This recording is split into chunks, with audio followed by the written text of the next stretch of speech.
നമസ്കാരം.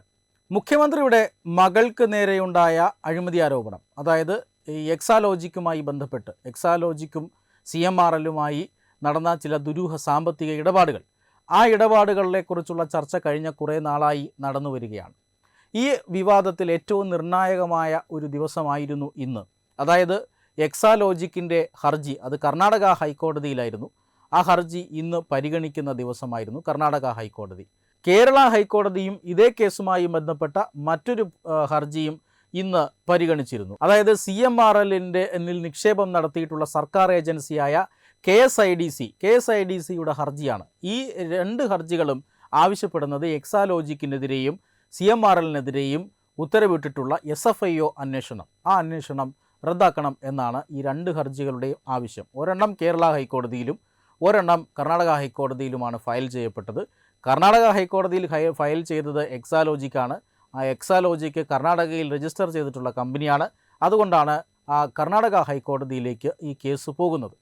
പക്ഷേ രണ്ട് കോടതികളും കേസ് കേൾക്കുന്നത് മാറ്റിവെച്ചിട്ടുണ്ട്. അതായത് KSIDCയുടെ ഹർജി ഹൈക്കോടതി മാറ്റിവെച്ചു. കാരണം അതിൽ അടിയന്തരമായി ഈ SFIO അന്വേഷണം റദ്ദാക്കണം എന്നാവശ്യപ്പെട്ടുകൊണ്ടാണ് KSIDC പറഞ്ഞത്.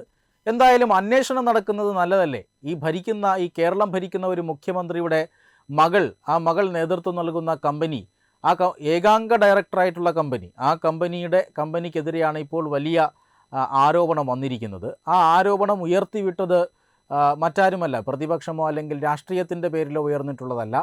ആദായ നികുതി ഇൻറ്ററിം സെറ്റിൽമെൻറ്റ് ബോർഡിൻ്റെ കണ്ടെത്തലാണ്. ആ കണ്ടെത്തലുമായി ബന്ധപ്പെട്ട അന്വേഷണം നടക്കുമ്പോൾ അത് നല്ലതല്ലേ എന്നാണ് KSIDCയോട് ഹൈക്കോടതി ചോദിച്ചത്. പക്ഷേ അത് പേരില്ലാതാക്കും, അങ്ങനെയൊക്കെയുള്ള പല നിർദ്ദേശങ്ങളും KSIDC മുന്നോട്ട് വെച്ചു. പക്ഷേ അതൊന്നും ചെവിക്കൊണ്ടില്ല. അന്വേഷണം നടക്കുന്നത് നല്ലതാണ് എന്ന നിരീക്ഷണത്തോടു കൂടി കോടതി ഈ കേസ് കേൾക്കുന്നത് മാറ്റിവെച്ചു. കർണാടക ഹൈക്കോടതിയിലും നടന്നത് മറ്റൊന്നല്ല. എക്സാലോജിക്ക് ഇത്തരത്തിലുള്ള പല വാദമുഖങ്ങളും മുന്നോട്ട് വെച്ചു. എക്സാലോജിക്ക് പറഞ്ഞത് മറ്റൊന്നുമല്ല. എക്സാലോജിക്കിൻ്റെ വാദമെന്നത്, ആദ്യം ഒരു അന്വേഷണം കമ്പനികാര്യ മന്ത്രാലയം പ്രഖ്യാപിക്കുന്നു. ആ അന്വേഷണം നടന്നുകൊണ്ടിരിക്കെ തന്നെ സീരിയസ് ഫ്രോഡ് ഇൻവെസ്റ്റിഗേഷൻ പ്രഖ്യാപിക്കുന്നു. എങ്ങനെയാണ് രണ്ട് അന്വേഷണങ്ങൾ സമാന്തരമായി നടക്കുന്നത്? അത് നിയമപരമായി നിലനിൽക്കില്ല എന്ന ഒരു ലീഗൽ പോയിൻ്റാണ് എക്സാലോജിക്ക് മുന്നോട്ട് വച്ചിട്ടുള്ളത്. എങ്ങനെയും SFI അന്വേഷണത്തിന് തടയിടുക എന്നതിൻ്റെ ദൃഷ്ടാന്തമാണ്, അല്ലെങ്കിൽ അങ്ങനെ തടയിട്ടേ തീരൂ എന്ന് ആരോ തീരുമാനിച്ചതിൻ്റെ ഒരു ഉദാഹരണമാണ് ഈ രണ്ട് കോടതികളിലുമായി വന്ന ഒരേ ആവശ്യം. എന്തായാലും കർണാടക ഹൈക്കോടതി ഇത് തീർച്ചയായിട്ടും എക്സാലോജിക്ക് ഇത്തരം അന്വേഷണങ്ങൾക്കാവശ്യമായ രേഖകൾ, SFIO ചില രേഖകളൊക്കെ ആവശ്യപ്പെട്ടിട്ടുണ്ട്. ബാംഗ്ലൂർ ROC ചില രേഖകൾ ആവശ്യപ്പെട്ടു. ആ രേഖകൾ കൊടുക്കാത്തത് കൊണ്ടാണ് ROCയുടെ റിപ്പോർട്ടിൽ കമ്പനിക്കെതിരായുള്ള പരാമർശങ്ങൾ ഉണ്ടായത്. ഈ SFIOയും അന്വേഷണത്തിൻ്റെ ഭാഗമായി രേഖകൾ ചോദിച്ചിട്ടുണ്ട്. പക്ഷേ എങ്ങനെയും അന്വേഷണത്തെ അട്ടിമറിക്കാനാണ് ഇവർ ശ്രമിക്കുന്നത്. അതുകൊണ്ട് തന്നെ രേഖകൾ നൽകണം എന്ന് കോടതി അസന്ദിഗ്ധമായി പറഞ്ഞിട്ടുണ്ട്. എന്തായാലും കേസ് പരിഗണിക്കുന്നത് മാറ്റിവെച്ചിട്ടുണ്ട്, വിധി പറയാൻ മാറ്റിവെച്ചിട്ടുണ്ട് കർണാടക ഹൈക്കോടതി. വിധി പറയുന്നത് വരെ മറ്റ് കടുത്ത നടപടികൾ പാടില്ല എന്ന് SFIOയ്ക്ക് നിർദ്ദേശവും നൽകിയിട്ടുണ്ട് എന്നാണ് ലഭിക്കുന്ന വിവരം. എന്തായാലും രണ്ട് കോടതികളിലും നടന്ന കാര്യങ്ങൾ കേരളീയർ വളരെ സസൂക്ഷ്മതയോടുകൂടിയാണ് നോക്കിക്കണ്ടത്.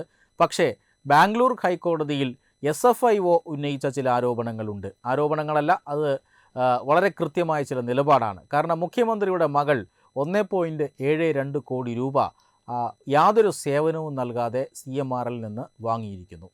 അതുമാത്രമല്ല, ഇതിനേക്കാൾ രണ്ടാമത്തെ ആരോപണമാണ് SFIOയുടെ രണ്ടാമത്തെ ആരോപണമാണ് ഏറ്റവും പ്രധാനം. 175 കോടി രൂപയാണ് വിവിധ രാഷ്ട്രീയ പാർട്ടികൾക്ക് ഈ CMRL യാതൊരു അക്കൗണ്ടിലും പെടാതെ പണം നൽകിയിരിക്കുന്നു. അതിൽ പിണറായി വിജയനുണ്ട്, അതുപോലെ തന്നെ പ്രതിപക്ഷ മുന്നണിയിലെ മറ്റു പല നേതാക്കന്മാരുടെയും ചുരുക്കെഴുത്തുകൾ അതിനകത്തുണ്ട് എന്നാണ് ഈ CMRL തന്നെ വ്യക്തമാക്കിയിട്ടുള്ളതാണ്. അതുകൊണ്ട് വീണാ വിജയനുമായിട്ടുള്ള ഈ 1.72 കോടിയേക്കാൾ വലുത് 175 കോടി രൂപ തന്നെയാണ്. ഇതിനെ ഭയന്ന് തന്നെയാണ് SFIO അന്വേഷണം അട്ടിമറിക്കാൻ ചിലർ ശ്രമിക്കുന്നത് എന്ന് വ്യക്തം. വെബ് ഡെസ്ക് തത്തുമൈ ന്യൂസ്. ദിഗന്ത റിസോർട്ട്, അഹമ്മദാബാദ്, ഗുജറാത്ത്.